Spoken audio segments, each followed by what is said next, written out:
চোর ডাকাতের করিছে বিচার, কোন সে ধর্মরাজ।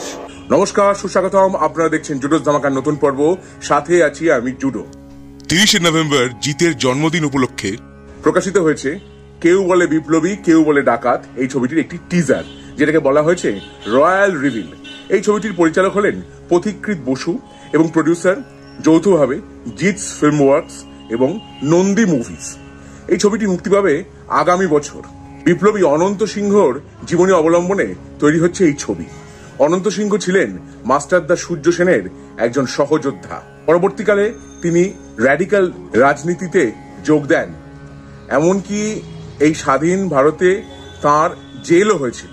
তিনি একজন বৈচিত্র্যপূর্ণ জীবন কর্মের কর্মী।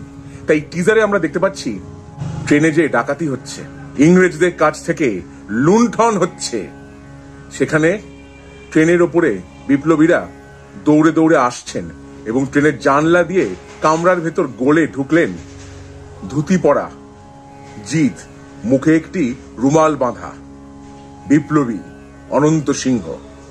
এছাড়াও বিপ্লবী অনন্ত সিংহর পরিণত বয়স্ক চেহারাও আমরা দেখতে পেয়েছি এই টিজারে।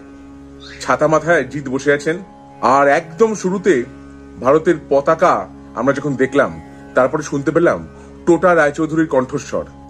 স্বাধীনতা চেয়েছিলেন, পেয়ে গেছেন, এখন আবার ডাকাতি কেন? ফুল অ্যাকশন মোডে জিতকে দেখা গেছে। আর শুরুতে আমি যে কবিতার একটি লাইন বললাম, চোর ডাকাত, কাজী নজরুল ইসলামের লেখা, সেইটি আবৃত্তি করেছেন জিৎ। পরিণত বয়স্ক বা অল্প বয়স্ক লুকে জিতকে দেখতে ভালো লেগেছে।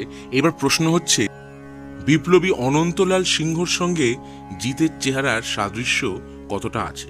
অনন্তলাল সিংহকে এর আগে আমরা পর্দায় দেখতে পেয়েছি দুটি ছবিতে, বেদব্রত পাইনের চিটাগং ছবিতে এবং আশুতোষ গোয়ারিকারের খেলে হাম জি জানসে এই ছবিতে, দুটি চট্টগ্রাম অস্ত্রাগার লুণ্ঠনের ওপর তৈরি করা।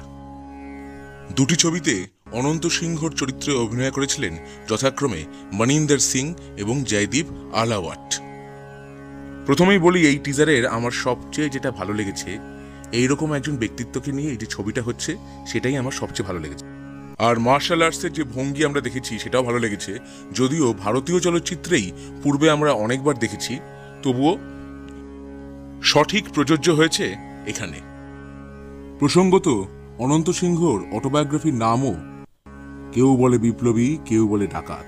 তাহলে আমার এই ভিডিও যদি আপনাদের ভালো লেগে থাকে, তাহলে অবশ্যই লাইক করুন, শেয়ার করুন, সাবস্ক্রাইব করুন আমার চ্যানেল এবং আমার ফেসবুক পেজ জুডোস ধামাকা, সেটাকেও লাইক করুন, ফলো করুন। পরের পর্বে ফিরছি নতুন কোনো চমক নিয়ে, নতুন কোনো ধামাকা নিয়ে। হ্যাস্টালা ভিস্টা, জুডোস ধামাকা, লেটস ডু দ্য ধামাকা।